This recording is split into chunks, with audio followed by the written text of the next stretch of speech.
bleu bla bled. Bleu blanc bled. أزرق أبيض بلاد. mavi, beyaz, bled. Bleu bla bled, masolo ya malamu. قصص إيجابية.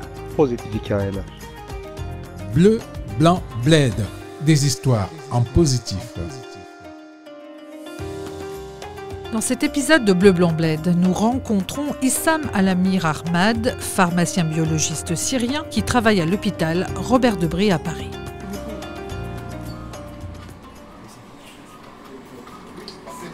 Oui, on est dans le laboratoire de biochimie fœtale où on fait des dosages de marqueurs sériques de la trisomie 21, qui est un examen obligatoire pour les femmes enceintes jusqu'aux 12 semaines en France.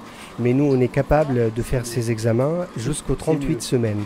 Et c'est le seul laboratoire en France métropolitaine où on peut faire ces examens-là. C'est plus simple. Voilà.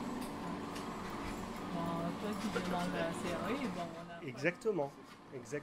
Je suis arrivé en France en 2007, fin 2007, de la Syrie.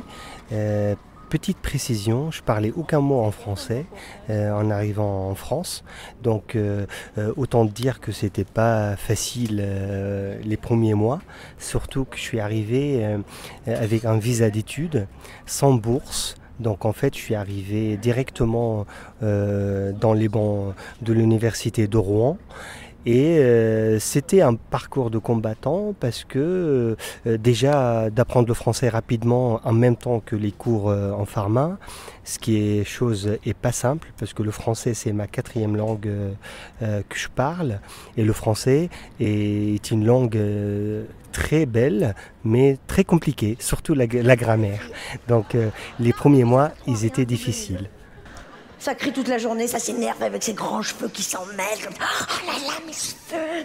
Oh, mais qu'est-ce que je vais faire avec mes cheveux? Et ce que j'ai fait, en fait, je pense que j'ai une facilité aussi d'apprentissage au niveau linguistique. Pour l'anecdote, j'ai acheté une télé et je mettais les sous-titres et je regardais les infos le soir. Et j'avais une plaque-note pour noter les mots et essayer de voir si je comprends ou pas. Et une chose qui est aussi inhabituelle, comme j'aimais les chansons, j'essayais d'écouter les chansons et de écrire ce que je comprenais en français. Et en même temps, j'aimais beaucoup rire les chansons.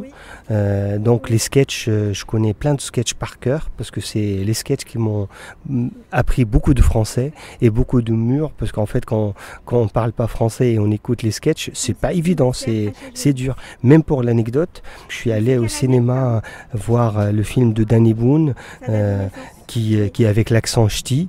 Et évidemment, j'ai rien compris au départ, mais après, j'ai beaucoup rigolé quand j'ai commencé à apprendre le français.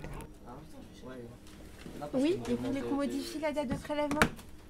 Ah bah oui, on peut vous le renvoyer. Évidemment, pour les Syriens, la direction qui paraît naturelle et plus simple, c'est l'Angleterre, parce qu'on est plus anglophone malgré l'histoire avec la France.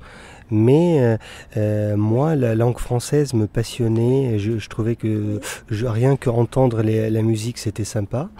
Et même si je connaissais pas la langue, j'écoutais la musique. Et puis après, en fait, je suis arrivé pour faire mes études supérieures. Donc j'avais un master, j'étais inscrit à un master de nutrition à l'université de Rouen. Et j'ai choisi la France parce qu'au niveau nutrition, c'était un pays quand même qui est assez connu dans ce domaine. Et c'est pour ça que j'ai pris le risque malgré le fait que je ne parlais pas français. Étant étudiant non boursier, parce que c'est une rareté aussi, parce que les Syriens, généralement, ils viennent en France avec une bourse d'État, avec la promesse de revenir enseigner à l'université. Moi, j'en faisais pas partie. Je voulais pas être contraint à faire ce choix. Et du coup, le choix était compliqué. Il fallait trouver un travail rapidement, parce que je suis arrivé avec une petite somme d'argent. Et je devais retrouver un travail. Moi, j'ai appris le français en 3 mois quasiment et j'ai trouvé un travail en tant que veilleur de nuit dans une cité universitaire. J'étais à la fac le matin jusqu'aux 17h, 18h. Et de 20h à 2h du matin, j'étais veilleur de nuit. J'avais acheté un vélo et je faisais le trajet à vélo, 13 km aller, 13 km retour. Donc c'était pas évident, surtout le retour à 2h du matin. Et j'avais un salaire de 462 €, j'oublierai jamais. Pourtant ça remonte à 18 ans. Donc j'étais content d'avoir accompli ça, en même temps progresser dans les études. Et les métiers médicaux en France, quand on a un diplôme étranger, c'est vraiment un parcours de combattant. Pour avoir l'équivalence de diplôme, il faut en moyenne 10 ans. Et en fait, j'ai vite compris qu'il fallait se lancer dans le parcours d'équivalence parce que c'est le seul moyen de pouvoir trouver un travail et pouvoir rester en France. Et puis au départ, j'ai trouvé un petit travail. Ça m'a permis de mettre un premier pas dans l'hôpital. Ça a pris beaucoup de temps parce que pendant 5 ans, on n'avait même pas le droit de se présenter au concours national pour la vérification des connaissances.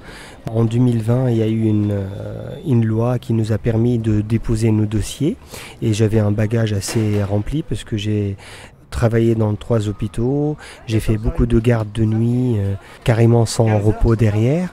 Du coup, c'était vraiment difficile, mais j'ai fait beaucoup de diplômes universitaires pour pouvoir faire le maximum et avoir l'équivalence sans beaucoup de difficultés, chose que j'ai réussi en 2022. Et ensuite, j'ai trouvé mon poste de PH à Robert Debré. Pour être sûr que tout s'est assez bien passé, parce que les contrôles, c'est eux qui... Mais entre l'équivalence et le poste du PH, il y a 15 ans qui se sont écoulés. La non-reconnaissance des diplômes étrangers en France, c'est un vrai problème. Le parcours, il est vraiment complexe et avec des gens qui, quand même, font de travail équivalent en français, mais payés 2 fois moins. Cette question-là doit être vraiment résolue. Très bien. Voilà, c'est parfait. Merci infiniment. D'où je viens en Syrie. Je viens d'une petite ville à l'échelle syrienne, petite précision, qui s'appelle Selamiye. Donc en fait, c'est entre Homs et Hama, en plein centre de la Syrie. Petite particularité aussi, je viens d'une petite minorité, la plus petite presque en Syrie, qui s'appelle les Ismaélitiens. Donc voilà. C'était quand même très difficile personnellement d'être impuissant, ne pas pouvoir rentrer voir mon père, parce que ma mère malheureusement est décédée bien avant, mais mon père est décédé pendant le conflit syrien, et malheureusement aucun de ces garçons, parce qu'on est 4 garçons, n'a pu aller l'enterrer tout simplement, parce qu'en fait les 4 garçons sont en Europe.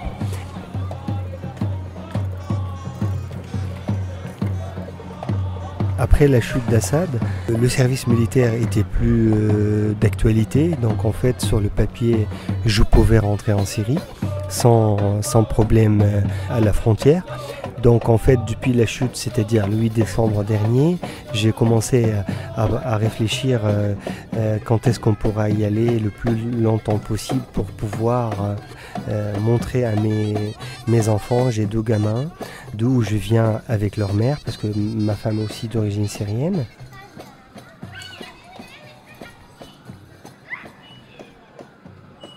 À la maison, on parle syrien et avec une règle d'essayer au maximum de parler syrien à la maison. Et puis à l'extérieur, on bascule en français sans aucun problème. Donc je pense que j'ai réussi mon pari. Quand on était en Syrie cet été, ils étaient contents de pouvoir échanger avec leurs grands-parents côté maternel. Et surtout, à leur âge, c'est ce qui importe le plus, c'est de jouer avec les autres enfants. Du coup, ils étaient autonomes, ils jouaient avec les enfants de quartier parce qu'ils parlaient la langue, chose qui a permis pour eux de comprendre pourquoi papa, maman insistaient sur le fait de parler syrien. Honnêtement, j'étais très très content, très ravi de l'accueil, rien qu'à la frontière, parce que ça n'a rien à voir avec avant. L'accueil était très chaleureux, avec un passeport qui périmait depuis 9 ans. Ils m'ont accueilli à bras ouverts, bienvenue dans ton pays.